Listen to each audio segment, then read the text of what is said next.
Maaf Bu, materi yang pertemuan 9 belum bisa dibuka Bu. Karena? Hah, masa? Bentar ya. Karena masih kurikulum untuk kurikulum 2012 Bu itu. Saya lupa buat itunya ya. Bentar ya.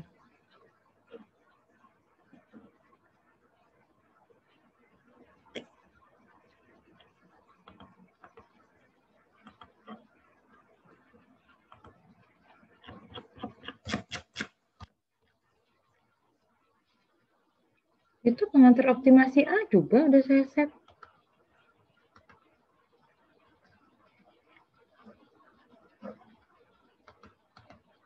Kan 2 kelas kan biasanya. Pengantar optimasi A, optimasi matematika 12, kurikulum, kelas optimasi kurikulum 12 kelas A. Pengantar optimasi A, sudah itu. Coba dicek. Semuanya nggak bisa ya? Ya Bu, karena kami bukan kurikulum 2012 Bu. Iya, tapi kan 2 kali saya buatnya. Iya Bu, nggak bisa. 12 Bu. Kan pengantar optimasi kelas A. Ya kan? Terus optimasi kurikulum 12 kelas A. Emang ada 2, cuman 2 itu kan? Cuman ada 1 di learning Bu. Iya. Kan saya lihat yang Bu Fitri, nanti ini harus dilihat dulu, nanti kalau enggak kamu enggak bisa terus. Saya lihat yang di atas yang Bu Fitri benar. Optimasi kurikulum 12 kelas A, pengantar optimasi A. Cuman 2 gitu kan? Ya, saya share screen kamu lihat.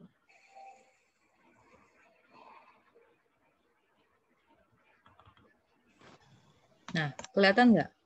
Sama kan Bu Fitri juga, optimasi kurikulum 12 kelas A, pengantar optimasi A, saya juga gitu.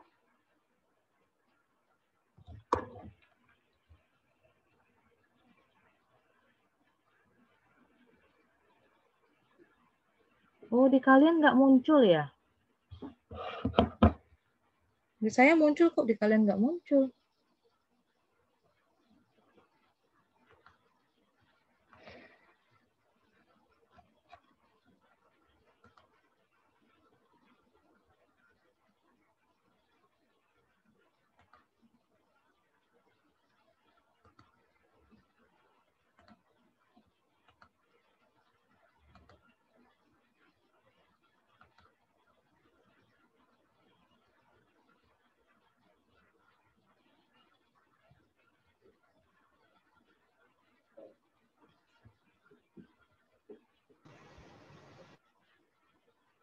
Ibu ini ngajar kelas A apa kelas B?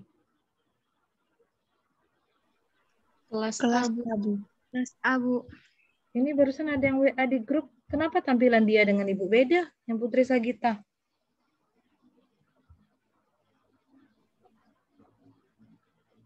Oke, nanti sambil saya lihat lagi. Udah mulai lemot ya.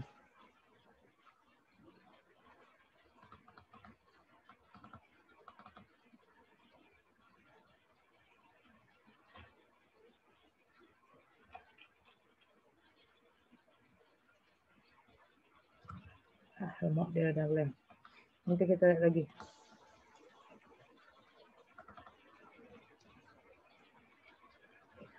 Saya kasih di WA dulu lah ya.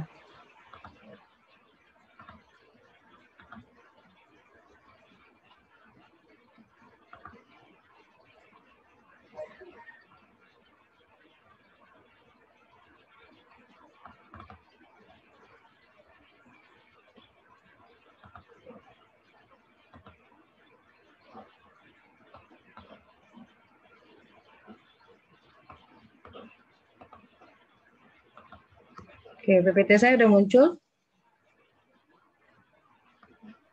Sudah Bu. Sudah Bu. Sudah saya sambil kirim ke Ibu. WA. Oke, kita akan bahas tentang manajemen project, pendahuluan sama critical path method. Jadi kalau di pertemuan pertama-tama sampai yang mid kemarin, kamu belajarnya banyak tentang metode penyelesaian optimasi. Kalau yang ini kita banyak tentang manajemen proyek atau pelaksanaan proyek. Orang teknik industri, teknik sipil, biasa mereka akan belajar tentang ini. Kalau kamu lihat buku teknik industri, teknik sipil, rata-rata banyak belajar tentang optimasi, khususnya manajemen proyek. Bagian yang akan kita pelajarin, jadi nanti ada pendahuluan, sama yang hari ini saya ngajarin critical path method dulu. Jadi tujuannya kita akan belajar tentang model jaringan, network model, kemudian diharapkan kalian mampu memahami persoalan manajemen project menggunakan metode PERT, Program Evaluation and Review Technique, kemudian memahami persoalan manajemen menggunakan metode CPM, Critical Path Method. Baru kita bisa mengaplikasikan persoalan alokasi sumber daya dan menyelesaikannya. Awal-awal ini banyak tentang teori, cerita tentang untuk apa sih manajemen project sama pendahuluannya ya. Jadi pendahuluan konsep dasar, kemudian tujuan dan peran strategis CPM dan PERT. Pertama kali kita belajar CPM dulu. Jadi teknik evaluasi itu kita kenal dengan namanya PERT, Program Evaluation and Review Technique. Kurang hurufnya ya, PERT. Kemudian ada metode jalur krisis yang kita kenal namanya Critical Path Method.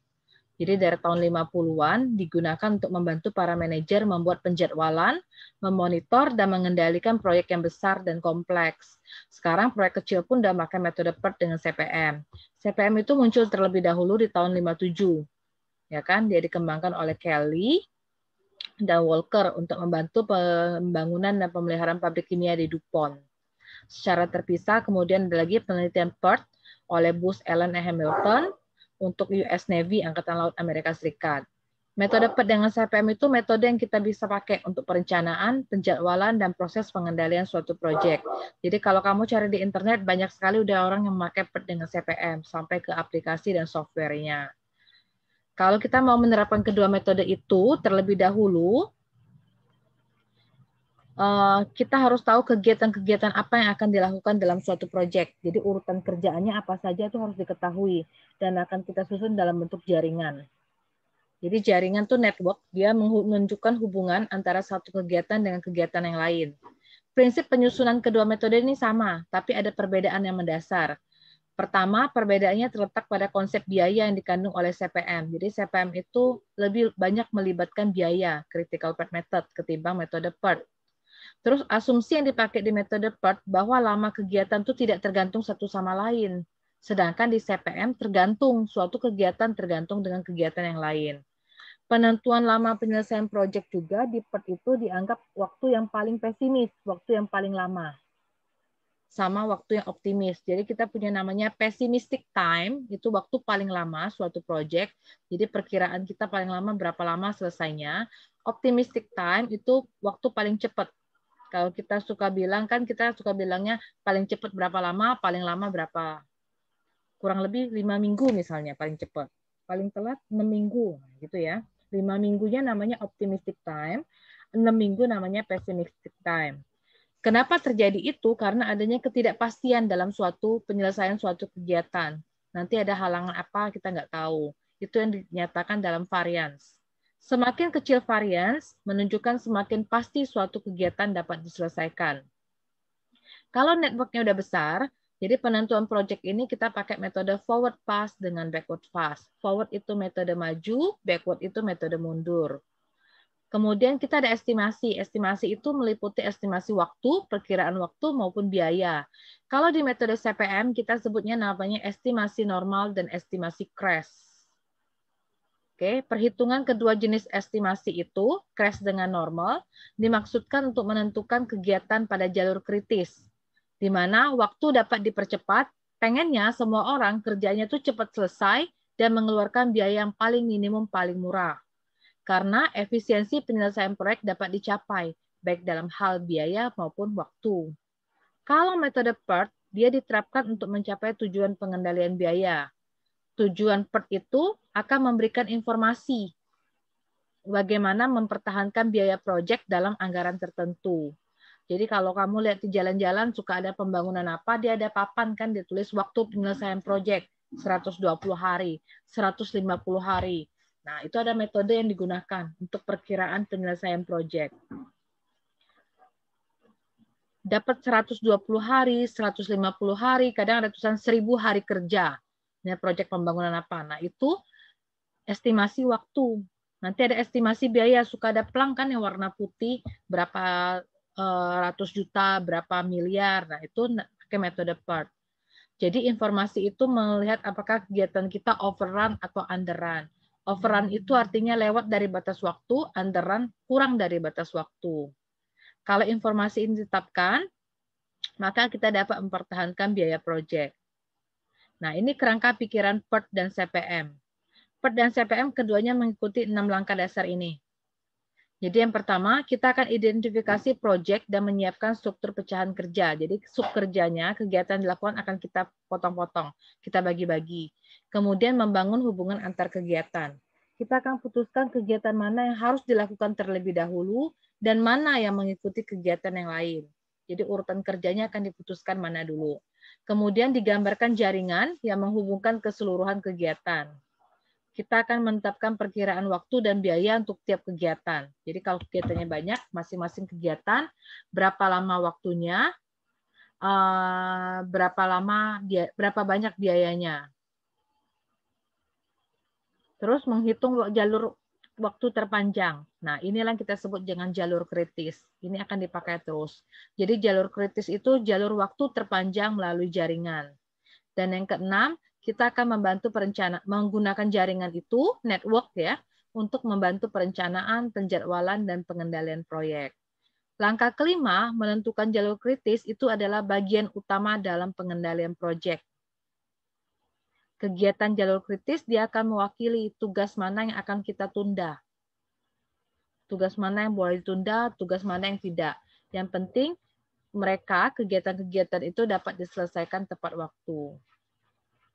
Jadi posisikan setiap kali belajar optimasi itu kita sebagai seorang manajer atau konsultan. Jadi nanti sampai mata kuliah pilihan optimasi apapun yang kamu ambil, biasanya kita akan bicara tentang pengambilan keputusan. Kamu tuh kayak konsultan, jadi orang tuh konsultasi dengan kalian. Jadi kita akan memberikan beberapa solusi optimal.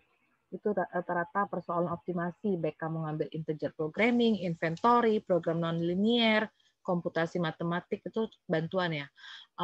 Apalagi ya, teori kontrol.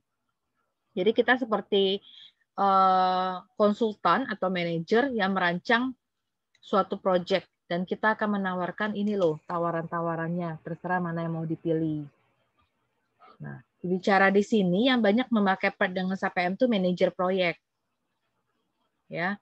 Jadi manajer itu mempunyai keleluasaan untuk menghitung tugas penting dalam mengidentifikasi kegiatan-kegiatan yang kurang penting. Dia boleh melakukan perencanaan ulang, penjadwalan ulang, alokasi sumber daya manusia, berapa banyak tenaga kerja yang dipakai, berapa banyak uang yang mau dipakai.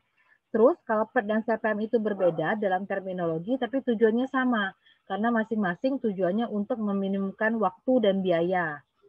Kalau PERT itu dia pakai 3 perkiraan waktu dalam satu kegiatan. Oke, jadi perkiraan waktu itu untuk menghitung nilai yang diharapkan. Nanti kita pakai standar deviasi, ada penyimpangan standar. Kalau CPM, dia membuat asumsi bahwa waktu kegiatan itu sudah diketahui. Jadi hanya ada satu faktor, waktu untuk tiap kegiatan. Dia cuma lihat waktu di CPM. Nih, ini masih teori, beberapa slide ini teori yang mendasari manajemen project. Nanti setelah ini, selepasnya semuanya ke perhitungan. Jadi yang pertama saya akan kenalkan yang namanya komponen jaringan atau network komponen. Salah satu syarat untuk membentuk jaringan PERT adalah daftar urutan kegiatan proyek. Jadi kita harus tahu urutan proyeknya. Kalau misalnya pembangunan, berarti kita harus tahu urutannya. Apa naruh pondasi dulu, apa ngecor dulu, apa plastering, kayak gitu urutannya. Kalau buat kue, kita harus tahu dulu. Masukin telur dulu, apa masukin tepung dulu, apa masukin butter, menteganya dulu. Jadi harus tahu urutan pengerjaannya. kita bisa menyusunnya dalam bentuk jaringan PERT yang menunjukkan saling hubungan antara satu kegiatan dengan kegiatan lainnya. Kalau di PERT kita ada kenal namanya istilah dummy. Dummy itu dua atau lebih kegiatan yang mulai dan berakhir pada titik yang sama. Dummy itu muncul tujuannya untuk membentuk hubungan presiden, kegiatan yang mendahului presiden ini, sehingga memungkinkan kita menggambarkan jaringan dalam bentuk presiden. Ada dua pendekatan yang kita pakai. Di buku-buku semuanya gitu, ada AON, ada AOA. AON itu activity on node, jadi aktivitasnya pada titik. Sedangkan AOA, activity on arrow. Ada yang bilang activity on arch, itu sama aja. Arrow itu kayak di graf, busur berarah. Jadi kalau pada AON, ya titik dia menunjukkan kegiatan. Jadi vertexnya ada nama kegiatannya. Kalau AOA, di busurnya yang nama kegiatannya. Jadi ada dua versi yang biasa kita pakai. Kalau project itu kan biasa berkaitan dengan waktu. Kemudian karakteristik dasar dari project itu kegiatannya harus tersusun dengan baik. Kegiatan yang tersusun mungkin dapat dimulai atau diakhiri terpisah satu sama lain. Jadi nggak harus terurut benar. Ada beberapa yang bisa dikerjakan duluan, ada beberapa yang bisa dikerjakan paling terakhir. Kalau semua udah selesai, artinya project-nya selesai. Jadi project itu biasa ditunjukkan oleh sekumpulan kegiatan. Jadi namanya project itu ada sekumpulan activity, kemudian ada jenis-jenis kegiatan mana yang bisa didahului, yang dikerjakan, dan baru terakhir ada waktu untuk masing-masing kegiatan. Ini ya tadi ya, activity on node, AON. Pada model ini, kegiatan dinyatakan dalam bentuk vertex. Setiap kegiatan yang mendahului dengan busur berarah, dan durasinya dinyatakan dalam bentuk bobot vertex. Semua udah pernah ngambil graf belum ini? Atau lagi ngambil? Lagi ngambil, Bu. Oke, berarti sudah kalau lagi ngambil, ada yang belum? Oke. Kalau ada yang belum, saya jelasin dulu. Yang lagi ngambil berarti sudah dengan saya. Walaupun, ya kan kelasnya saya semua. Yang semester ini. Semester lalu juga sih. Jadi kalau graf itu kita punya gini ya, ada titik, gini ya. Nah, ini namanya graf. Titik-titik ini kita sebut dengan istilah namanya vertex. Ini namanya vertex. Hubungan yang ini namanya busur atau edges. Garis yang menghubungkan dua vertex disebut dengan busur atau edges. Ada yang suka menggambarnya segini. Oke. Jadi lingkaran ini namanya vertex, ya kan? Garis ini namanya busur. Kemudian di sini ada dibilang arch atau arrow. Ini kalau kayak gini ada panah. Ini bisa kita sebut dengan arch, kalau di graf ada yang juga nyebutnya arrow, busur berarah atau busur panah. Jadi kalau pada AON, activity on node, kegiatan itu dinyatakan dalam bentuk vertex. Jadi nanti di sini buat kegiatan namanya kegiatan A dan B. Kegiatan A itu dinyatakan oleh vertex, atau dia buat seperti ini. Tuh. Seperti itu. Itu AON, jadi saya gambar ulang, jadi AON itu seperti ini. Misalnya dia semuanya ada arah, tapi activity-nya, titik kegiatannya itu di titik vertex. Kemudian activity on arch, jadi ada dua kegiatan, tapi di sini nama kegiatannya. Oke, arrow-nya, busur berarahnya yang diberi nama kegiatan, vertex-nya tidak, vertex-nya cuma penyambung aja 1, 2, 3 seperti itu. Kemudian di panah ini biasa ada tulis kegiatan nih, ada 5 hari, di sini ada 6 hari atau 6 minggu. Nah, bobot ini namanya. Nilai pada busur itu namanya bobot. Dia menyatakan apa lama kegiatan. Misalnya kegiatan A lamanya 6 hari, kegiatan B lamanya 10 hari, seperti itu. Oke. Jadi durasi kegiatan biasa dinyatakan dengan bobot busur berarah. Dari semua ini, biasa yang selalu dipakai, yang internasional dipakai yaitu AOA, Activity on Arch, itu yang biasa kita pakai. Jadi nggak salah juga kalau ada yang pakai nomor 1, karena ada 2 cara memang. Oke. Nah, kita ke contohnya ini. Proyek sederhana pembangunan sebuah kebun kecil. Jadi di sini ada kegiatannya. Ada kegiatan A sampai kegiatan I. Oke, kegiatan A dia yang pertama menggambar rancangan dan mengurus perizinan. Yang B menyelesaikan semua kegiatan yang berhubungan. Yang C memasang fondasi. D menyiapkan semua material. E-nya membangun dinding. F-nya memasang atap, G-nya menginstal listrik, H-nya mengecat, I-nya mendesain interior. Secara jelas, ada beberapa kegiatan yang bisa tidak dilakukan sampai kegiatan lainnya selesai. Jadi bisa barengan. Jadi kayak ini, A dengan B. A dengan B ini bisa kita lakukan sebelum C, benar nggak? Sebelum pasang fondasi, kita bisa gambar rancangan dan bisa menyelesaikan semua kegiatan yang berhubungan. Nah, tujuannya dari mana kita tahu siapa yang duluan, siapa yang bolehnya nanti, ini pasti diberikan. Kita nggak belajar tentang sipil ya. Kalau orang sipil, dia tahu mana yang duluan. Jadi ini dikasih taunya. Katanya A itu kerjanya harus mendahului B, C, D sampai ke I. B-nya harus duluan nih. Daripada C, E, F, bukan C, D ya. C harus mendahului E, F, G, H, I. D harus mendahului E, F, G, H, I. Artinya C dengan D ini boleh barengan loh. Karena sama-sama E, F, G, H, I. Ya kan? E mendahului F, G, H, I. F mendahului G, H, I.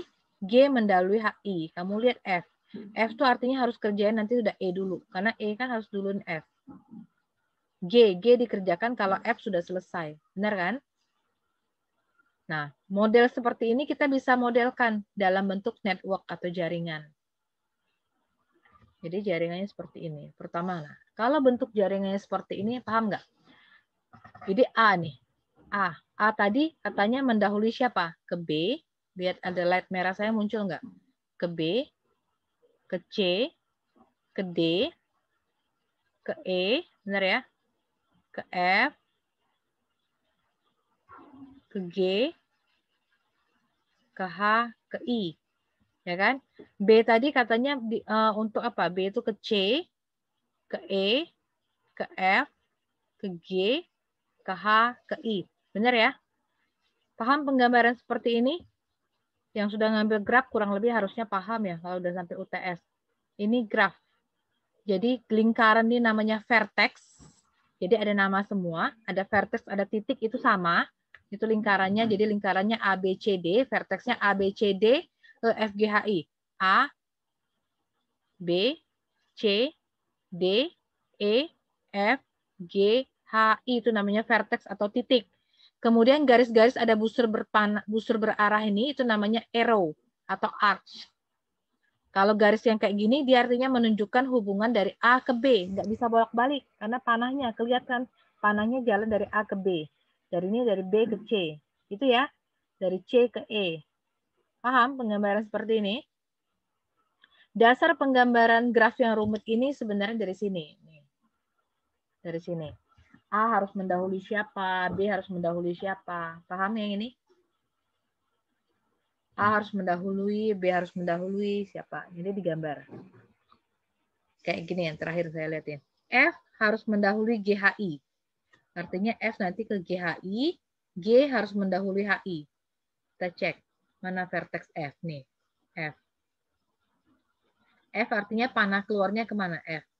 Ke G, ya kan? Ke G, ke H, sama ke I. G tadi panah keluarnya kemana? Ke H, sama ke I. Oke? Kalau kita gambar seperti ini, untuk beberapa kegiatan, 9 kegiatan ini aja sudah seribet ini. Ya kan? Kayak benang kusut. Makanya kita harus gambarnya dalam bentuk network yang baik. Nah, ini yang simpelnya. Ini network yang paling simpelnya.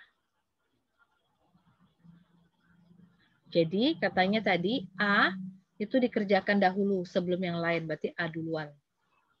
Sudah kerjakan A baru B. Sudah kerjakan B baru C. Oke. Sudah kerjakan C baru E. D ini juga, D-nya nggak harus D dulu, nggak harus nunggu C selesai. Jadi sudah A selesai bisa kerjakan D, D selesai bisa kerjakan E. E ini bisa dikerjakan kalau C dan D selesai. Paham? E selesai kerjakan F, F selesai kerjakan G. Dari G ini bisa kerjakan H dan kerjakan I. Oke. Kalau istilahnya kita bilangnya jadi kegiatan A mendahului kegiatan B. Kegiatan B mendahului kegiatan C. Oke. Jadi kita nggak perlu gambar dari A ke C. Nggak perlu gambar busur berarah dari A C. Busur berarah itu berlebihan. Jadi kita akan menghapus semua busur yang berlebihan. Inilah ya kan yang booster berlebihan tadi. Oh, sorry. Ini kan ada booster berlebihan. Jadi kita sederhanakan menjadi seperti ini. Ini yang akan saya ajarkan hari ini. Kalau ini saya ngerti, paham. Ini ada yang masih bingung nggak gambar yang ruwet ini? Sebelum saya lanjut. Karena materi ini akan terkait sampai ke UAS. Materi hari ini akan terus. Kalau ini nggak bisa, kamu kan sampai pertemuan ke-15 pasti akan kebingungan.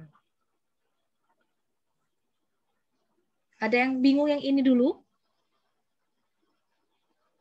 Yang mau saya ulang yang ini? Kalau yang ini oke, nanti saya belum jelasin. Yang ini dulu deh. Gambar yang kayak gini, paham nggak? Nah, aku boleh diulang nggak, Bu? Oke. Katanya A harus mendahului B, C, D, I. Jadi kamu buat vertex nih.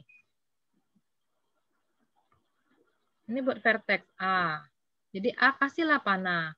Kita buat semua vertex nih. Ada B, ada C, D, E, F, G. Semua vertexnya dibuat dulu. Apalagi ada H, ada I ya. Ada H, ada I. A itu katanya ke B, C, D sampai ke I. Buatlah A panahnya ke B.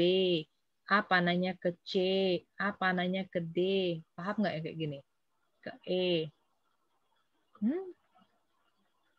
Kok Zoom saya sudah mau habis? Ke F. Nanti kalau terputus sambung ulang ya. Harusnya ini baru tanggal 10.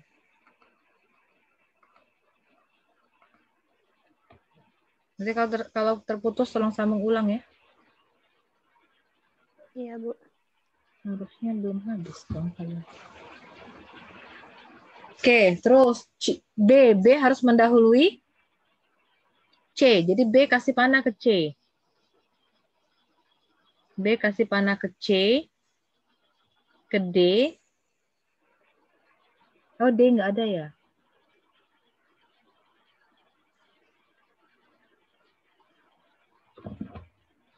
Saya gambar di space baru aja. Di sini aja nih. Saya ulang ya. Jadi A itu katanya harus ke B, ke C, ke D, ke E, ya kan? Saya ikutin ya, ke F, ke G, ke H, ke I. Oke, B. B tadi katanya ke C. Oke, B-nya ke C, ada panah ke C. Terus ke E. Nah, B-nya ke E. Udah ke E, ke F. Udah ke F, ke G. Ke G, ke H, sama ke I. Oke, seperti itu. Paham? Yang C, lanjut lagi. Yang C tadi katanya kemana yang C? E, F, G, H, I. Kasih garis lah, tarik garisnya. C ke E, tarik garis. Ke F. Saya ini baru tarik garis ya, belum saya kasih panah ya. Langsung kalian kasih panah. Ke F, ke G, ke H, ke I. Paham?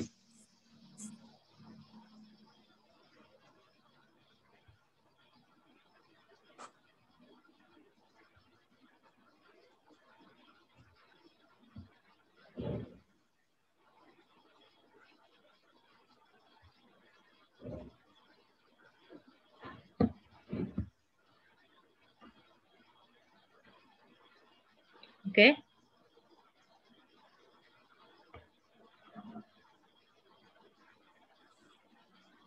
Nah, ini akan saya ajarkan hari ini.